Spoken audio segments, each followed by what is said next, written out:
Hello friends, welcome to my YouTube channel. I am Alok Jha. Friends, हम हमेशा आपके लिए क्लास 6 to 8 के सभी एनसीईआरटी बुक के एक्सप्लेनेशन लेकर कंटिन्यू आते रहते हैं। आज का यह वीडियो कक्षा छठी के इंग्लिश के बुक हनीसकल का first chapter who did Patrick's homework, जो कि बहुत इंटरेस्टिंग चैप्टर है, के एक्सप्लेनेशन लेकर आए हैं। So guys, let's start the chapter. पढ़ते हैं क्या है वो interesting story. Book Honeysuckle chapter first who did Patrick's homework. तो guys, let's start. First paragraph पढ़ते हैं। Patrick never did homework, too boring he said. He played hockey and basketball and Nintendo instead. His teacher told him, Patrick, do your homework or you won't learn a thing. And it's true. Sometimes he did feel like an ignoramus. But what could he do? He hated homework. Patrick कभी homework नहीं करता था। वो कहता था बहुत ही boring है। वो हॉकी, बास्केटबॉल और निंटेंडो खेलना पसंद करता था। हॉकी और बास्केटबॉल को तो आप जानते ही होंगे, और निंटेंडो एक वीडियो गेम है।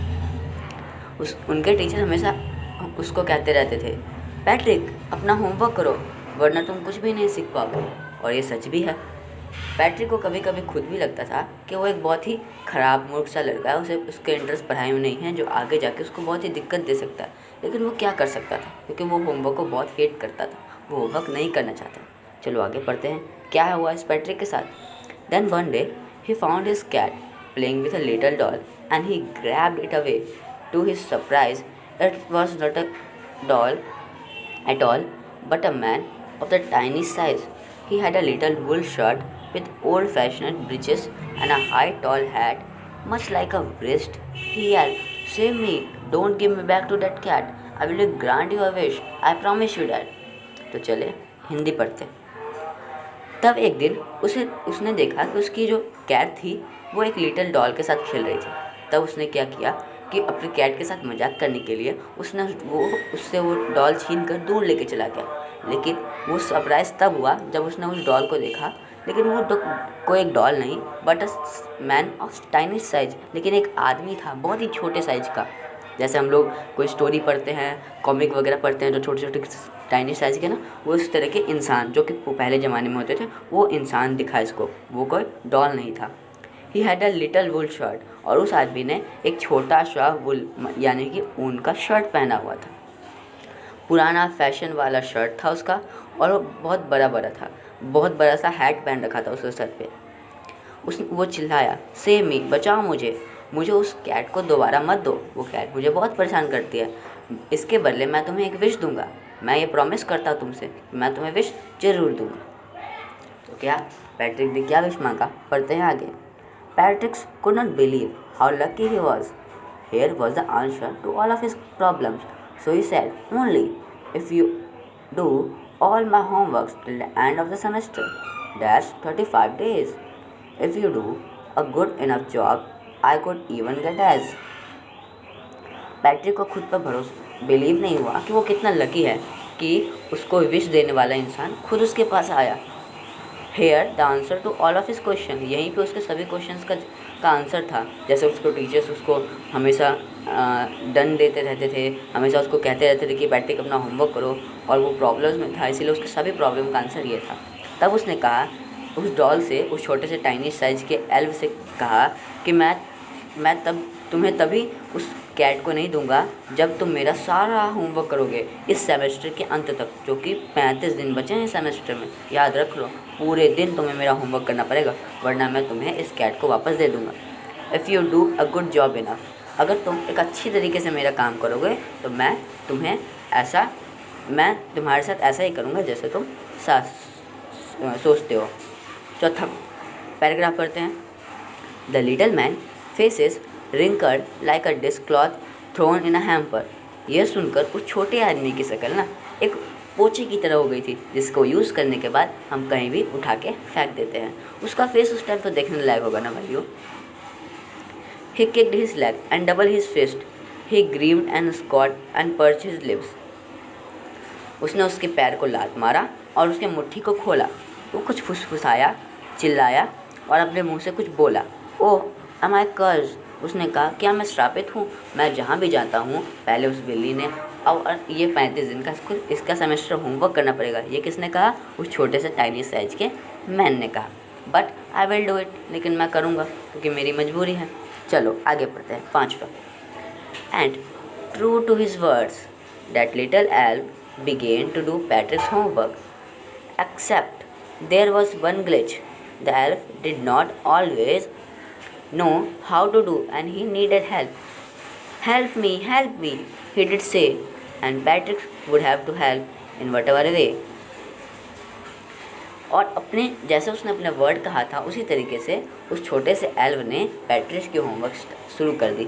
यहाँ पे एल्व का मतलब वो छोटा सा टाइनी साइज का इंसान है जो पैट्रिक को मिला था, और पैट्रिक ने उससे विश मांगी थी कि वो उसका होमवर्क हमेशा करेगा।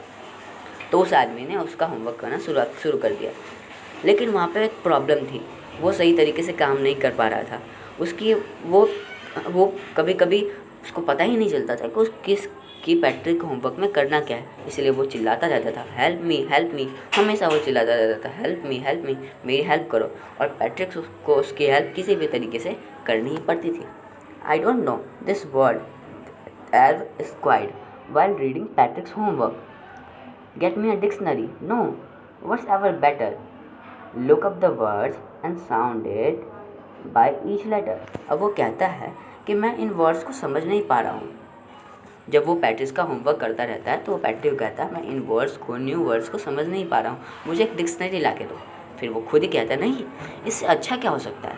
फिर वो सोचता है, फिर वो पैट्रिक को ही कहता है कि तुम इन वर्ड्स को ना एक एक लेटर करके ना प्रोनाउंस करो, बोलो, ताकि मैं इस वर्ड्स को समझ सकूँ। 6वां पैराग्राफ पढ़ते हैं। उसके बाद क्या हुआ? When it comes to math, Patrick was out of luck.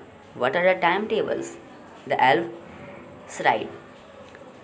We elves never need that. And addition and subtraction and division and fraction. Here, sit down beside me. You simply must guide me. Elves know nothing of human history. To them, it's mystery. So the little elf, already a shouter, just go louder. Go to the library. I need books, more and more books. And you can help me. Read them too. अब देखो क्या हुआ Patrick के साथ। जब वो little elf, जब वो छोटा सा इंसान था, जब वो मैथ के होमवर्क करने पर आया तो पैट्रिक का जो लक था ना, जो कहता था मैं बहुत लकी हूँ, वो उसका लक नहीं रहा। आप भी मैथ से डरते होंगे, वैसे सारे बच्चे उस टाइम के मैथ से डरते हैं, मैं भी मैथ से डरता था। टाइम टेबल क्या है? उस छोटे इंसान ने पूछा। द एल्फ स्ट्रिक्ट, उस इंसान ने पूछा कि टाइम टेबल क्या है? What elf never needed. उसने कहा मुझे मैथ की कभी ज़रूरत नहीं पड़ी, मुझे एडिशन मतलब जोड़ने की, सब्सट्रैक्शन माइनस करने की, डिवीज़न भाग देने की और फ्रैक्शन वगैरह की ज़रूरत मुझे कभी नहीं पड़ी, तो मैं इसके बारे में नहीं जानता। फिर वो कहता है हेयर सुनो, सिट डाउन, बैठो, मेरे बगल में बैठो, बिसाइड मी का मतलब होता है बगल में, मेरे बगल में बैठो। You simply must guide me, तुम्हें थोड़ा थोड़ा मुझे गाइड करना पड़ेगा कि मुझे कैसे करना है। Elf know nothing of human history to them, it a mysterious, क्योंकि जो एल्फ था वो ह्यूमन हिस्ट्री के बारे में कुछ नहीं जानता था। वो नहीं जानता था कि इंसानों को इस मैथ की जरूरत क्यों पड़ती है, पहले इंसान किस तरह रहते थे। अब आप हिस्ट्री भी पढ़ रहे होंगे तो उसके बारे में आप जानेंगे कि ह्यूमन हिस्ट्री का मतलब क्या होता है। इसलिए ये उसके लिए मिस्ट्री था। मिस्ट्री का मतलब वो चीज़ जो किसी को पता ना हो, जो खोजनी पड़े। सो द लिटिल एल्फ, तब जो छोटा सा एल्फ था जो कि पहले से एक शाउटर था, चिल्लाने वाला था, वो और तेज चिल्लाने लगा और लाउडर हो गया। उसने कहा गो टू द लाइब्रेरी जाओ, मुझे बुक्स चाहिए, ज़्यादा और ज़्यादा बुक्स चाहिए, और तुम उसे पढ़कर भी मुझे सुनाओगे। पैट्रिक तो बुरा फंसा। 7वां पैराग्राफ पढ़ते क्या हुआ पैट्रिक के साथ। As a matter of fact every day in every way that little elf was a nag. Patrick was working harder than ever, and was it a drag? It was staying up night, had never felt so weary, was going to school with eye puffed and bleary. So देखते हैं इस paragraph में क्या कहा गया। As the matter of fact, जैसे कि बात है, हर दिन की तरह हर दिन जो छोटा सा एल्फ था वो हर रोज़ बिना बात के भी कभी कभी नैग बन जाता था। नैग का मतलब होता है, हम यहाँ से किसी भी न्यू वर्ड की वर्ड मीनिंग पढ़ते हैं। नैग का मतलब होता है one who trouble someone all the time by complaining और asking them to do something.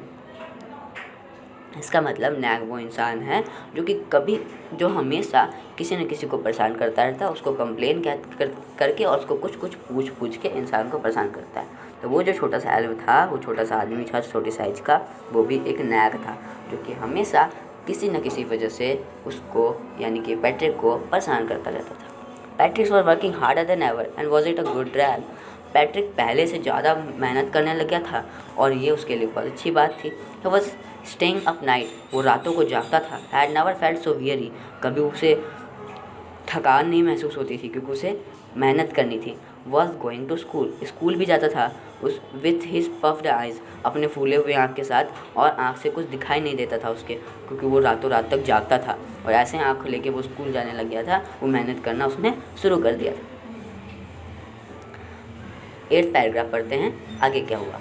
Finally the last day of school arrived and the elf was free to go. As for homework there was no more, so he quietly and shyly slipped out of the back door.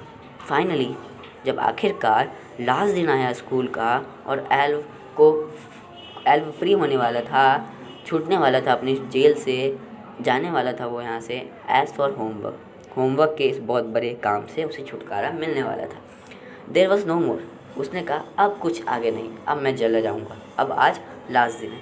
So he quickly and shyly slipped out the back door, इसलिए वो चुपचाप और आराम से बिना आवाज़ के पीछे की डोर से भाग गया। शाइली का मतलब होता है सीक्रेटली, आराम से बिना किसी को कुछ बताए। अब 9th पैराग्राफ है। Patrick got his age his classmates were amazed, his teacher smiled and were full of praise, and his parents, they wondered that what had happened to Patrick. He was now the model kid, cleaned his room, did his chores, was cheerful, never rude, like he had developed a whole new attitude. Patrick को वैसे वही मिला जो Patrick चाहता था। उसके classmate चौंक गए, ये देख के हैरान हो गए कि पैट्रिक इतना अच्छा परफॉर्म किया इस सेमेस्टर में। उसके टीचर मुस्कुराने लगे और वो उनका सीना गर्व से चौड़ा हो गया कि देखो इसने मेरा नाम रोशन कर दिया। और उनके पेरेंट्स का क्या था, वो तो परेशान ही हो गए, आश्चर्यचकित ही हो गए कि क्या हो गया पैट्रिक के साथ। जो बच्चा हमेशा खेलता रहता था, जो बच्चा कभी पढ़ाई में ध्यान नहीं देता था, जो बच्चा कहता था too boring, homework is too boring, वो आज इतना मॉडल किड कैसे बन गया। He was now the model kid. अब हम किड के बारे में जानते हैं। किड क्या होता है? An informal word, child. जो बच्चा होता है उसे हम किड कहते हैं। मॉडल का मतलब होता है वो बच्चा जो कि दूसरों के बच्चों से थोड़ा अलग, पढ़ाई में अच्छा हो और जो अपने सोसाइटी का नाम रोशन करते, अपना माँ बाप का नाम रोशन कर, उसे हम मॉडल किड कहते हैं। क्लीन हिज रूम, पेरेंट्स ने उसके रूम को क्लीन किया, उसकी सारी वो काम जो डेली होती है वो किया।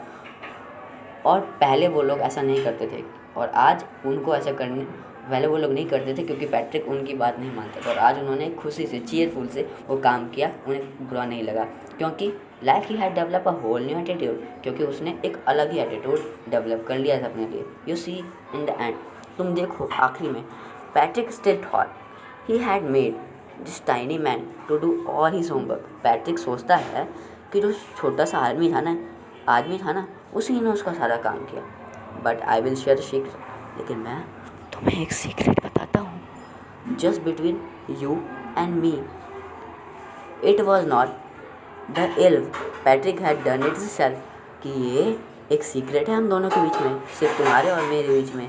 ये एल्व नहीं था, ये पैट्रिक ने खुद ही अपनी मेहनत की थी। तुम्हें तो पता ही था कि एल्व एक नैग था, ऊपर बताया गया है कि एल्व एक नैग था, वो हमेशा परेशान करता रहता था और पैट्रिक ही रात को जाग कर स्कूल जाता था, डिक्शनरी लाता था, ज़्यादा से ज़्यादा बुक लाता था, पढ़ता था, मैथ्स में उसने उसको गाइड भी किया। इसीलिए ये पैट्रिक ने किया, ना ही उस छोटे इंसान ने। इस चैप्टर का मतलब है कि अगर कोई बच्चा चाहे कितना ही बोरिंग चीज़ है, अगर उसको अच्छे तरीके से करे तो वो कर सकता है। पढ़ाई सब ये नहीं है कि जो बच्चे पढ़ने वाले हैं वो उन बच्चों का दिमाग अलग होता है, सबका दिमाग एक होता है, सिर्फ हम पढ़ना नहीं चाहते। तो गाइस फ्रेंड्स, ये चैप्टर यहीं पे ख़त्म होता है। तो इस चैप्टर की मैं छोटी सी समरी बता देता हूँ। चलिए, एक पैट्रिक नाम का लड़का रहता था जिसे होमवर्क करना पसंद नहीं था। वो हॉकी, बास्केटबॉल, निंटेंडो खेलता रहता था। फिर एक दिन उसने अपने कैट को एक डॉल के साथ खेलते देखा, जो कि सच में एक डॉल नहीं बल्कि एक छोटी साइज का इंसान था, एल्व था। फिर उस एल्व ने कहा कि मुझे बचाओ, मैं तुम्हें एक विश दूंगा। उसने उस विश का फ़ायदा उठाकर एल्व से अपने 35 दिनों का सेमेस्टर का काम करवाया। लेकिन सच बात तो यह है, सीक्रेट बात तो यह है कि उसने खुद ही अपना सारा काम किया और एक अच्छे बुरे बच्चे से अच्छा बच्चा बन गया। तो चलो अब हम इस चैप्टर के 6 क्वेश्चन आंसर्स हैं, इसके हिंदी के बारे में भी जान लेते हैं कि कैसे है इसका Hindi. Answer the following question, refer to the part of the text whose number is given against the question. This apply to the comprehension question throughout the book. चलो फर्स्ट क्वेश्चन पढ़ते हैं। इसमें कहा गया है कि तुम इन क्वेश्चंस का आंसर दो और इसके सामने जो 2, 2, 3 लिखा हुआ है ना, ये पैराग्राफ है। मीन्स इस क्वेश्चन का आंसर सेकंड पैराग्राफ यानी कि इस पैराग्राफ में मिलेगा। ठीक है, इस तरह सबका आंसर। फर्स्ट क्वेश्चन समझते हैं। What did Patrick think his cat was playing with? पैट्रिक्स क्या सोचता है कि उसकी कैट किसके साथ खेल रही थी, लेकिन असलियत में उसकी कैट किसके साथ खेल रही थी? हमने पढ़ा है ना चैप्टर में। ढूंढना, क्वेश्चन आंसर करने की कोशिश करना। Why did a little man grant Patrick a wish? जो छोटा सा आदमी था, उसने पैट्रिक को विश क्यों दिया? What was Patrick's wish? Patrick का विश क्या था? In what subject did the little man need help to do Patrick's homework? किस सब्जेक्ट में उस छोटे आदमी को हेल्प की जरूरत पड़ी पैट्रिक की होमवर्क करने में? How did Patrick help me? Patrick ने उसकी हेल्प कैसे की? How did Patrick help him? ये 7th पैराग्राफ में मिलेगा। अब 6th question and last question chapter का। Who do you think did Patrick's homework, the little man or the Patrick himself? Give reason of your answer. किसने Patrick का homework किया? वो सच में उस छोटे इंसान ने पैट्रिक का होमवर्क किया या पैट्रिक ने खुद होमवर्क किया? अपने आंसर्स का ना रीज़न भी बताएं। सो गाइस, ये चैप्टर की एक्सप्लेनेशन मैं होप करता हूँ आपको पसंद आ गया होगा।